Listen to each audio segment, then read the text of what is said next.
Coming up, we'll give you a full recap of the 2010 Texas Red Steak and Grape Festival. And it's summertime, so that means it's time for maintenance on everything from computers to athletic fields.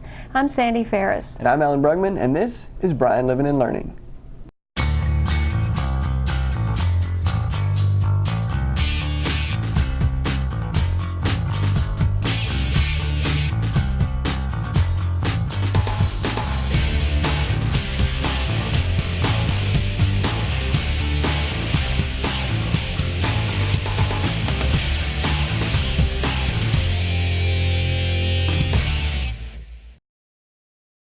Thanks for joining us on this episode of Bryan Living and Learning. Coming up, we'll tell you about a new traffic law that could affect you as you're driving around here in town. We'll also take you to a retirement ceremony for a groundbreaking Bryan police lieutenant. And we'll see how the district maintains the thousands of computers during the summer when school isn't in session. We'll talk with David Hannes, the Director of Grounds and Maintenance for the district, about athletic fields during the summer. And we'll continue our summertime series on historical sites around town. Before we get to those stories, though, we sat down with the event organizers for the Texas Red Steak and Grape Festival, and we'll give you a full recap of that event now. The City of Bryan's premier event, the Texas Red Steak and Grape Festival, was held in downtown Bryan on June 18th and 19th, and thousands of visitors swarmed downtown to drink, eat, and play. We sat down a week after the festival with three of the main event organizers for a recap of the two-day event. Friday night, Texas Reds kicked off with the sponsorship party, and the main stage starting at 7 o'clock, sponsor party beginning at 6. We started seeing people traveling through downtown around 5 o'clock. It was pretty exciting because this year we had more vendors. Friday evening we extended that, vendors starting from main stage all the way to the Palace Theater. While the sponsorship party was going on, we had a lot of people enjoying all the different venues, like from crafts, very unique crafts this year, a lot of different food type vending, and so we gave a little bit more variety for that. Main stage, we had Texas Twisters opening for Karen Chavez, and that was real exciting.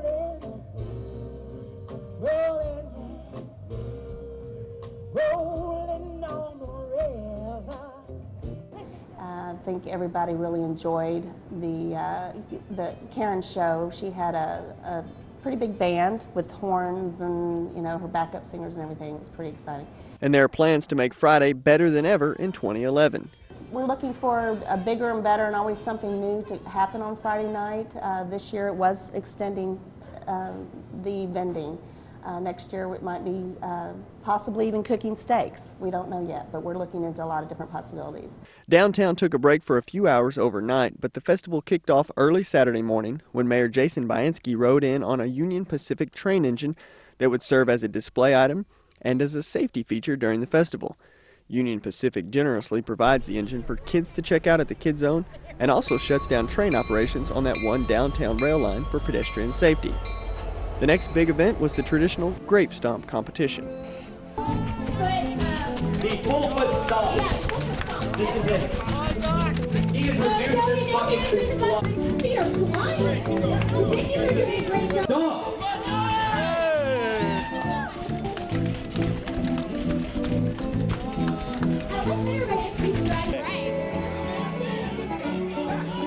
We kicked that off the Celebrity Stomp at 11, and then we continue that with our wine judging for their booths, our steak cook-off team judging, our chef demonstrations were out here in the LaSalle courtyard, and that was very well attended. So there was just a lot of happenings. Kid Zone was a lot of different activities going on over there. We offered individual ticket prices for the activities this year, as well as the wristband for unlimited. So, you know, we were trying to listen to everybody's suggestions from last year and always trying to implement that in for the new year. And despite the hot temperatures, Kid Zone was as popular as it has always been. Our attendance was about the same as last year. We held a lot of the same activities. The most popular tends to be the fish tank. Kids love to catch those catfish. It's amazing how big those things are. You think, you know, you're going to go up to the tank and see something about this big. You end up seeing a catfish that's from fingertip to elbow. It's rather large to watch those little bitty kids wrestle those catfish in. The Union Pacific train was there again. We had the stage going on. We moved the stage location this year to put things in the shade, put more of the activities in the shade. We listen to people. We understand it's hot. We try to do the best that we can to keep it as cool as possible. Another mainstay event is the barbecue cook-off competition. We had 20 teams in the cook-off. Bob Holmes from Parks and Recreation Department this year was in charge of that area. We moved the steak judging upstairs in Cotton Exchange, which the judges appreciated, being the air conditioning. Real good competition this year, and very spirited, good judging, and turned out very successful. This year's big winner was Triple B Cookers. So that covers the steaks. How about the wines? We had 21 wineries this year. It was very well attended in the wine garden all throughout the whole day. And one thing we did do a little differently this year, and this was through suggestions, we extended the seating area in that wine garden in the Howe parking lot area. We put a very large tent down the middle with multiple seating in there with fans and lights, and it was very popular. It was well attended all day, and it gave the wineries a little bit more room to be able to have people come through once they got their wine and they had an area to actually go to. So that was a very popular idea that we implemented. So, but that, yes, and this year we had to turn wineries away. I think Texas Reds has really gained momentum, and people are seeing that this is a very well-attended event, an organized event. We get compliments every year from the wineries on how much they really enjoy coming here and being a part of this event. So we're thrilled about that. And the other big change in the wine garden this year, popular with both patrons and wineries, is that we offered wine by tasting, glass, or bottle the entire day on Saturday from 10 in the morning to 10:30 at night, and that proved to be very popular with everyone. Cork This Winery won the competition for Best in Show Winery Booth, and if folks got tired of eating and drinking, there was plenty of shopping with over 70 vendors lining the streets. We had vendors going from all the way, like I said, from Friday night all the way Saturday to William J. Bryan, where they dropped off the shuttle and the shuttle dropped off people. And I think the type of vending we had this year, it was a little bit more upscale than what we've had in the past, and I think everybody really enjoyed seeing the different wares that we had out there this year. And there was music going on all day on different stages.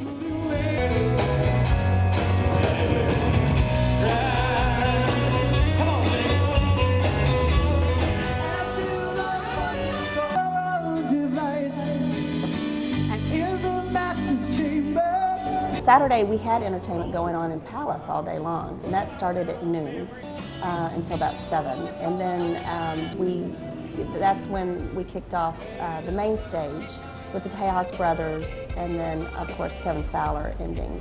Before Fowler hit the stage, he took the time to sign autographs and pose for photos with Bryan council members. And once he hit the stage, the atmosphere was electric. Come on, Bryan, make a little noise for me now. Grab your coat there and hang on. There we go. I want to get loose, get loud, get crazy. Downtown was pretty exciting that evening. I think we went over our attendance of what we had last year in that area. So we're looking at new ideas for entertainment next year, possibly shaking it up a little bit and doing something different, but then also looking at a headliner. Other possible changes include a date change for the entire event. Organizers have heard from several citizens who have complained about the heat during June, and they're looking into their options. It's something that we are exploring. We're evaluating different times of year to see what can or cannot work. So hopefully that evaluation will be done within the next month, and we'll determine whether the date's changed or not. As usual, stay tuned to TexasRedsFestival.com for info on the 2011 Texas Red Steak and Grape Festival. And if you made it out to downtown for this year's event, thanks for coming. Well, Alan, we were at Texas Reds with Kickstart Kids, that program that we're putting into Davila Middle School in the fall, and it looked like the turnout was really good. Yeah, you may have noticed that we didn't mention any attendance figures or any of the stake numbers and things like that. They don't have all those numbers compiled yet, but as soon as they do, we'll mention them here on the show. Well, when school is out in May, that means that district staff swings into action to get computers ready for the upcoming school year and to perform other technology-related services. Well, my group is the Management Information Systems, and we are in the process of implementing or doing our conversion for a new student information system. And that entails the attendance, schedules, discipline, transcripts, report cards, all the demographic information on a student. So we've been on our current system for 12 years. So we're moving to a new web-based system. So we are getting servers in place, doing data conversions, data checking, training, rewriting reports. And it's going to be kind of an all-hands-on-deck process. In the midst of all that, we are re-imaging some computers where they pretty much reformat the hard drive and lay down all of the software that is necessary for the computer in a way that they don't have to insert a CD or go to a server one program at a time. They spend a lot of time making the image, and then they can pretty much just format the drive and copy it many times, and it makes the process much faster. So this summer, the imaging that will take place is going to be every single Macintosh computer, so that's going to work out to be about 5,000 computers across the district. And these are computers that are already in use, that are not being replaced, but they will have to be re-imaged, and then we'll have the new systems that are replacing others. We're ordering replacement computers for people who have, aging systems. So placing those orders, getting them in, getting them inventoried, ready, delivered. Additionally, as Bowen and Kemp are being remodeled and such, our technology staff has gone out there and moved computers and palletized them and put them in our warehouse. So it's just been really a busy time. Our instructional technology division, they have been really looking at online courses. How can we begin to offer some of those? So the creation of some of those courses, getting the plans in place for the new school year to be able to help teachers as much as they can. A lot of people think summer's a really slow time, but it's really busy. There's often more projects than there is summer. So.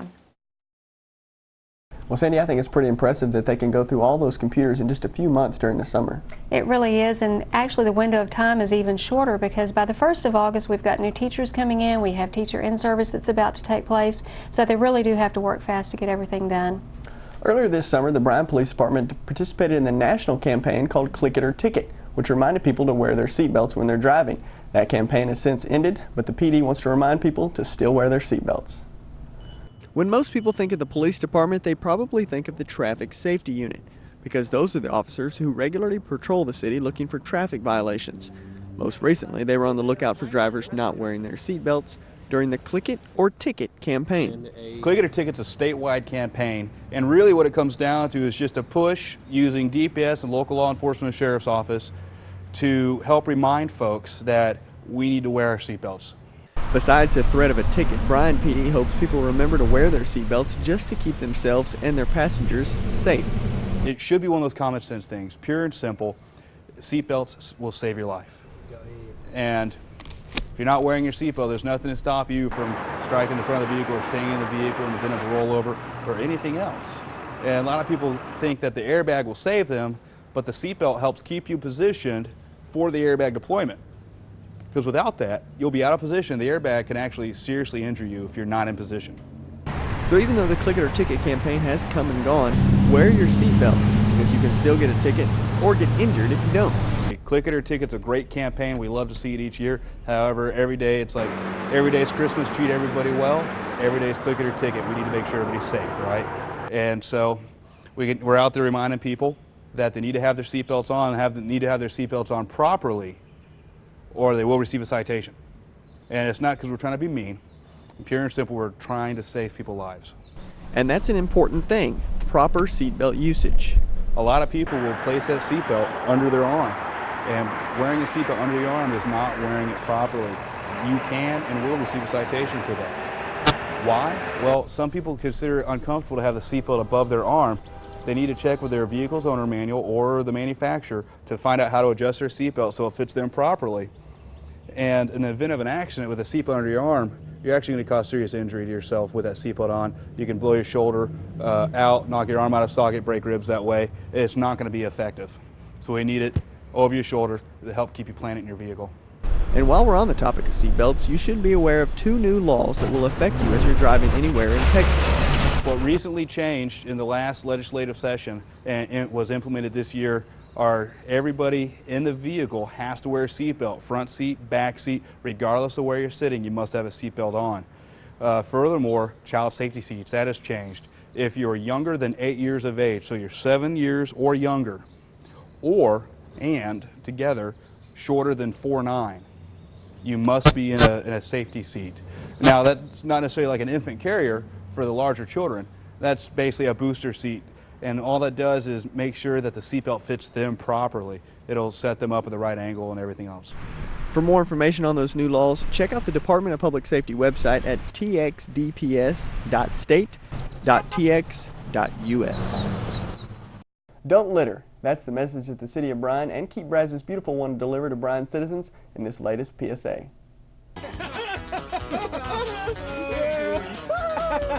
Yeah!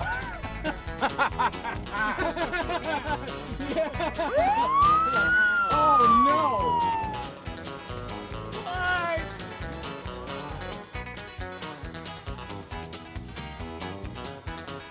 Not only is litter bad for the environment, it's illegal in Bryan. Please help keep Brazos beautiful and don't litter. Part of our goal here on Bryan Living and Learning is to highlight the different entities of the City of Bryan. That was our goal with this PSA on Coulter Airfield.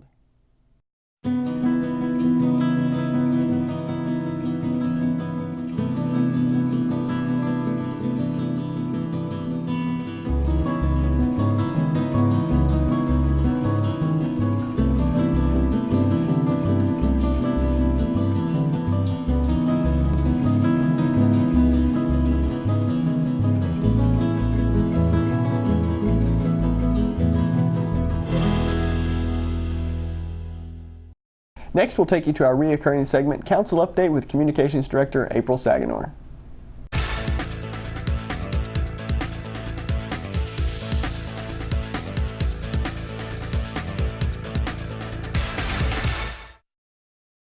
At our most recent City Council meeting on June 22nd, the Council approved the purchase of LED lights to replace our traffic signals. The City owns and maintains 74 traffic signals, and approximately half of these still operate with the older style, less energy efficient, incandescent light bulbs. In February 2010, the City of Bryan received a Transportation Energy and Efficiency Grant, which in part will be used to replace the remaining incandescent bulbs. These new LED bulbs are essential equipment for the City of Bryan traffic operations. They are not only longer lasting and more energy efficient, but also brighter, which improves the safety and visibility of traffic signals, especially at night. As always, if you'd like to watch a council meeting in its entirety, you can log on to bryantx.gov. Well, this summer we've been showing you some areas around town that have historical significance for both the school district and the city. For this episode, Sandy and I learned about some history in downtown North. Welcome to North Downtown Bryan. Sandy and I are joined with our downtown planner, Julie Fulgham, and we're standing in front of a lot of the construction that's going on in this area of downtown. Julie, what's going on kind of right behind us? Well, right now we are rebuilding all of Main Street as part of our Phase 3 for the Downtown Improvements Project. It goes from 24th Street all the way up to MLK. We're completely rebuilding the street, new infrastructure, and also new landscaping and street fixtures such as garbage tube cans, decorative benches, things like that. And this is the same kind of project that took place a little south in downtown, just now we're moving north. It's our Phase 3, so we've completed Phase 1 and Phase 2, and we're on here. Okay, so eventually downtown North we'll have new buildings and all sorts. What's kind of the tentative, and I know this is early planning, but what's kind of the tentative plan for the downtown North area? Well, the City of Bryan purchased 7 city blocks last year, a little bit longer than that ago. And right now, as you said, we're in the planning stages, so we don't really exactly know how it's going to be shaped, but we do know that we want a lot of mixed-use retail residential up here on the north end to just really continue the revitalization of our downtown. Very cool. Okay, and you said it ends down there at MLK. Yes. Okay, and then I know Sandy's. It's my favorite building at the end of the street, the Ice House. Yeah, it's a great building. It was built in the early 1900s. It's the mission style, and it was the ice house for Bryan, which is very industrial use. So we're looking to repurpose it into some kind of marketplace or just something that can really be an attraction for citizens of Bryan. Let's go down there and take a better look at the ice house.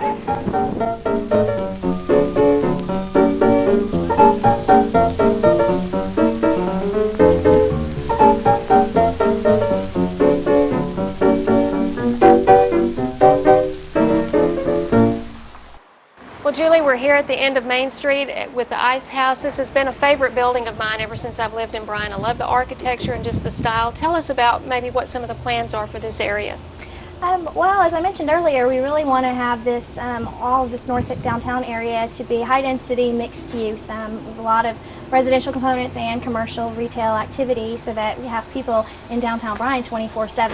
And of course, this is a great architectural jewel at the end of our downtown, and so whatever it is that ends up being in the Ice House, we definitely want to make it uniquely Bryan and a place for all the citizens of Bryan to enjoy.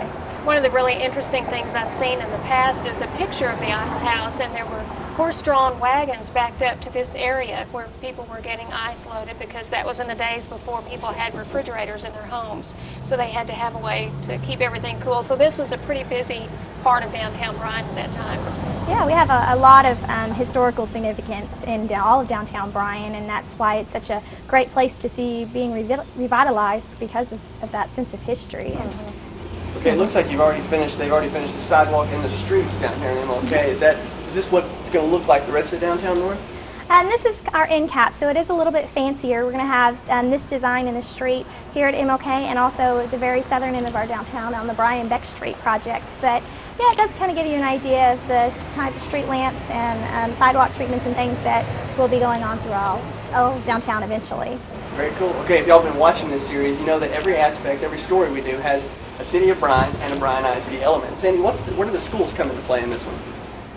Well, just a couple of blocks north from here is the site of Kemp Junior Senior High School, which was built in 1930-31. And so that's an important piece of history for our African American community. And then in 1956, it was renamed for R.C. Neal, who was a teacher at that school. So then it became Neal School. And then a few years later, Kemp moved actually a couple of blocks west to have their new high school there. And even though much of the original building at this site a couple of blocks from here burned in 1970, the district rebuilt some portions, and it continues to be used to this day, and now, of course, it's Neal Elementary. Well, that's all the time we have for you on this Downtown North look. We want to thank Julie Fulger for coming out and showing us around Downtown North. Thanks for having me. Well, Sandy, I'm really excited to see that Downtown North when it's completely finished. So am I, and I'm just so glad that the city has decided to make the investment to preserve that piece of history.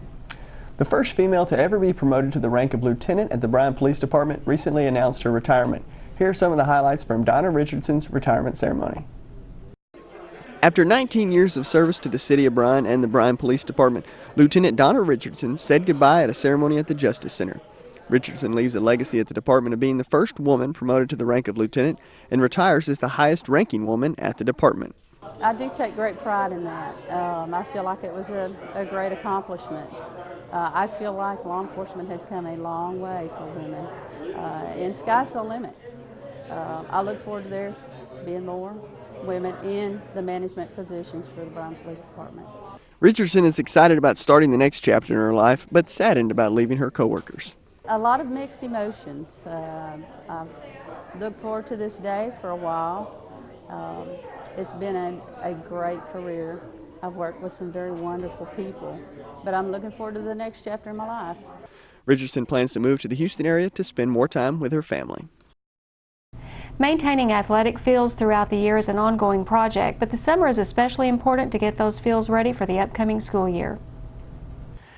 Well, our goal during the summer is to basically push the fields as much as we can. That's when we have very few activities on them, so we can do some things this time of year that we just can't do during other times of the year.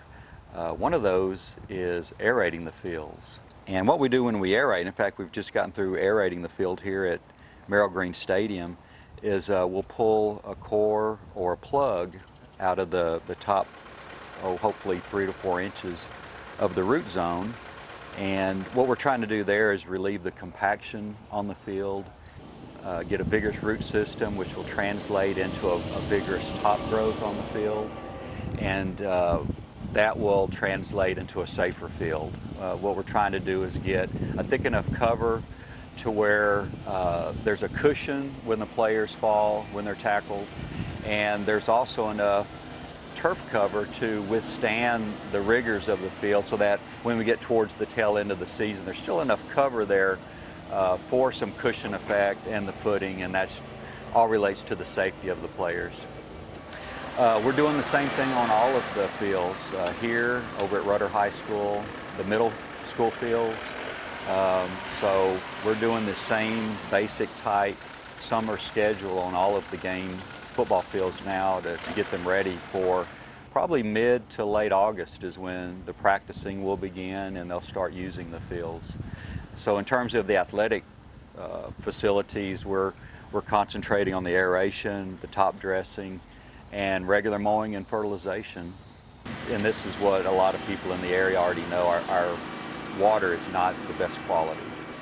And what we try to do, and it's partially helped by the aeration schedule, we're trying to open it up so that we can get a deep penetration of whenever we do water. We're trying to water infrequently, but thoroughly wet that root zone, and then actually let the fields dry out some before we water again. So the aeration helps with that, and we're just trying to limit the amount of the tap water we're trying to put in. It's got a lot of sodium in it, actually increases compaction problems.